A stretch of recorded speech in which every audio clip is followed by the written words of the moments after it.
Magandang buhay mga ka-Ate Wells. Kami ay nag-video call ng aking my loves Evelyn from Bahrain. Ay kasalukuyan po siya dyan ay gumagawa ng sambusa beetroot. Ang akala ko sa beetroot na yan ay pang juice lang. Ay aba pwede palang gagawing sambusa. Ayan. Ang panglahok dyan ay yung kiso. Kiso ba yun? Rain. Ayan, iyan na yung ginagawa niya. Naka 100 siya paggawa. Aba, kasipag. Kasarap ng katulong ng garin kasipag Kahit pala beetroot ginagawang sambusa. At maya-maya pag natapos yung amo naman niya ipamimigay sa mga kaibigan. Hagard na siya at siya antok na antok. At pagkatapos pa niyan dyan ay mamamalansa ng uniform. Kasi pag kapares kami, ako ay 12 years na dito sa amo ko. Siya naman ay 12 years din doon sa Bahrain. Ayan. Katagal-tagal pa na rin pag voice over. Ako yung tinuturuan niya kung paano magbalot. At ako yung natatawa at ang tawag ko dyan sa beetroot na ay berot. Sabi niya, isang kutsara lang ang ilalagay. Ayan, pagkatapos, tusok-tusokin din ng yung kalingkingan, ang loob, at para maganda daw ang pagkabalot. At yan, naghalo din siya ng ng harina na nilagyan ng tubig konti, yun para pandikit. Ayan guys. Ayan mga ka-Ate Wells, sambusa beetroot ala Evelyn. Ayan. Sabi ko, kay masarap kainin.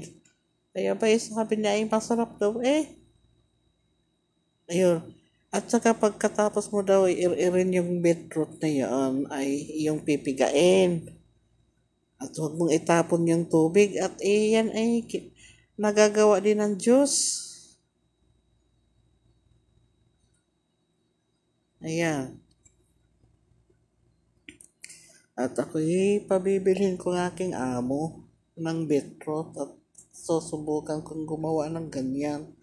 Kung hindi sila kakain, di ako. O di bagay. Ayan.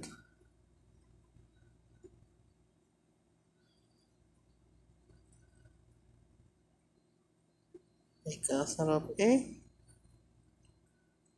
saan ka makakuha? Pag mag-for-good, nakaw. Mababaguhan ang amo niya. At yan ay magaling magluto. Ang dami ng alam sa pagluluto. At yan ay may garden pa.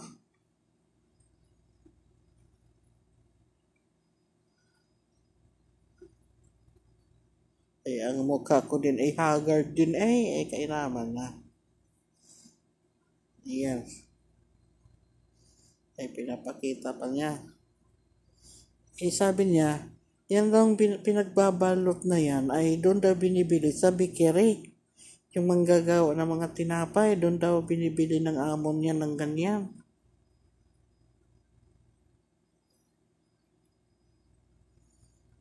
Yung pangbalot ng ganyan.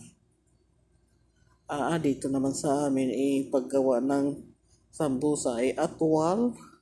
Kainaman na nga. Doon sa Bahrain ay malayo pang Ramadan ay nagagawa na, naka-imbak na sa freezer. Dito naman walang freezer kundi nasa rep. Doon ay talagang may freezer. Ang laki. Kaya naka-imbak na ang mga sambusa. Daming ginagawa niyang napapansin niya yung tawag ko ay berot. Sabi na hindi beetroot. Oh, Kundi ay si Ate Wells inik na koreksyonan. Oh,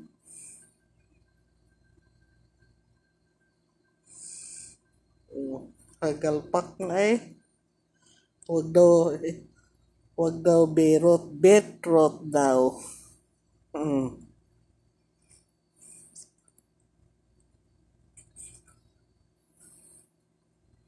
Nako, ang haba-haba pa na rin pagka-voice over na aray. At aray 13 minutes nasa 5 pala ang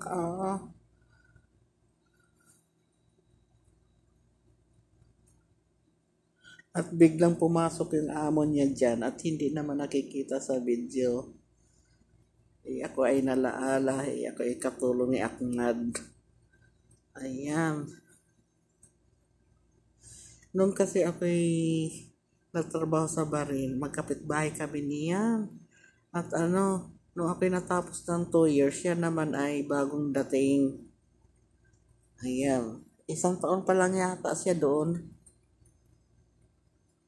Ako naman nakadalawang taon na at ako ay nag-apply puntang Saudi. Siya naman ay nanatili doon sa kanyang amo na iyon. Teacher din yung amo niya. Tapos, army naman yung kanyang amo na lalaki. Pares kami. Pero yung amo kong babae, walang trabaho.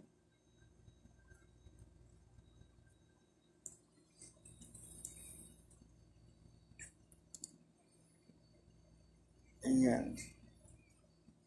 Ay aba, nasa 6 minutes pa lang. Ang haba-haba nga naman natin pag voice over na are. Ay kay naman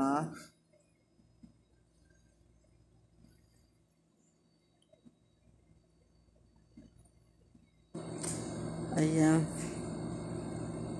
Ako'y naubusan ng i-voice over kinaman na are.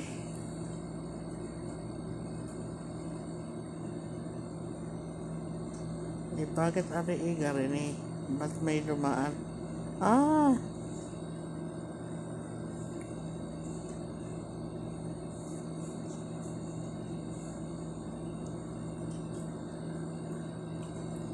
Ay hindi ko pala napatay ang wifi at nako, dapat pala pag nag-i-edit ka at nagbo-voice over, dapat ay naka-off ang wifi at lumalabas. Ayan ay naka-off na.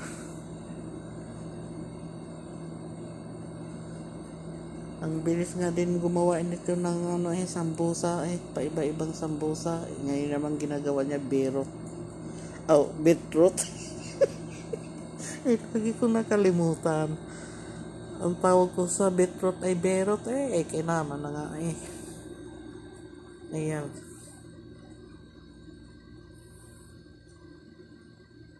Ayan ang kanyang pambalot. Ganyan pala, hindi pala naka-plastic.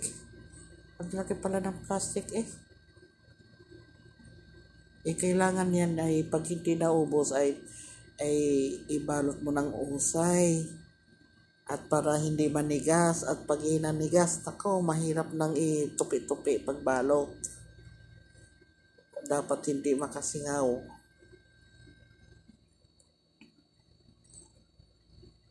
Nung ako na may nasa Barin, ang ginagawa ko lang naman ng sambusa manok ilalaga mo yung manok, yung breast na manok, tapos kung ano-ano ang mga down-down ang pinaglalagay, yung kahoy, basta para matanggal na yung lansa at saka maluto siya. Pagkaluto, himay-himayin ko ng maliliit at magyari-yar ako ng kiso. Tapos nilalagyan ng mais na nasa lata. Tapos yung mga dahon-dahon, sibuyas, tapos yung mabang dahon. Ayun. Tapos nalagyan ng nor. At saka may dadalhin doon sa magbabalot. Hindi sa akin pinabalot ni Mama Latipa. May magbabalot. Tapos pagdating, ilalagay ko naman sa plastic. Yun nga, mga 15 piraso. Tuwing magluluto, maglalabas ako ng isang plastic. Yun. Ang sarap. Ang sarap siya mga ka-Ate Wels. Sabi ko nga sa amo ko dito, gagawa ako ng ganyan. Hindi naman ako binibilhan ng mga sangkap. Ngayon may tindahan siya, ako na lang ang kukuha, diba? Yan, ganyan ang aking gagawin. At saka yun lang, doon sa barin yun lang ang aking kinakain. At saka yung, anong tawag nung malilit na bilog? At masarap din yun eh.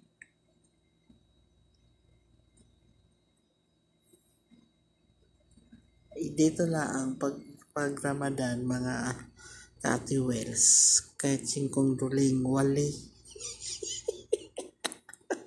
Yun lang din eh. Ay po, kasi kamunta puyat-puyat ka. Alam nga yung amo ni Ibelin, sabi, sa sige, pag kumakain sila ng kanin mga mga alauna to alas 2. Tapos pagka alas 4 lahat na itutulog na. Pag sa alas 6 ng hapon ay hindi kasali ang kanin, ay tama nga naman. Alam na alam ng amo niya eh. Kakaiba nga din eh.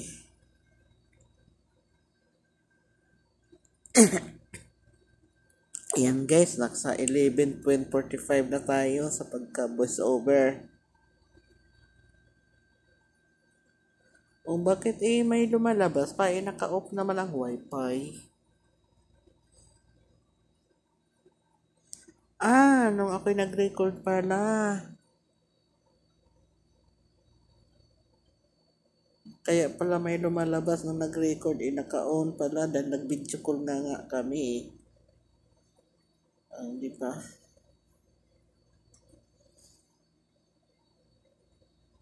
At pares kami ng sitwasyon na rin sa pamilya.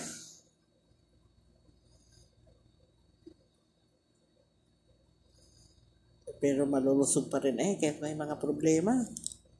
Dadaan na lang natin sa reels para hindi ma-stress.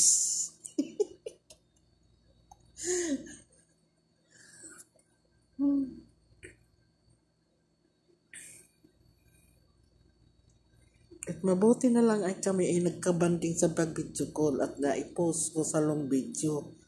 Kaya ay tuntua siya nagbalita at may na-advertise na daw yung sa akin long video. Kaya tumawag siya ngayon, nagagawa naman siya ng sambusa. Ay, karakay agad ako nakapag-record ayun, at ako ay may pang-post naman din sa aking YouTube. Thank you for watching mga Ate Wels. Thank you.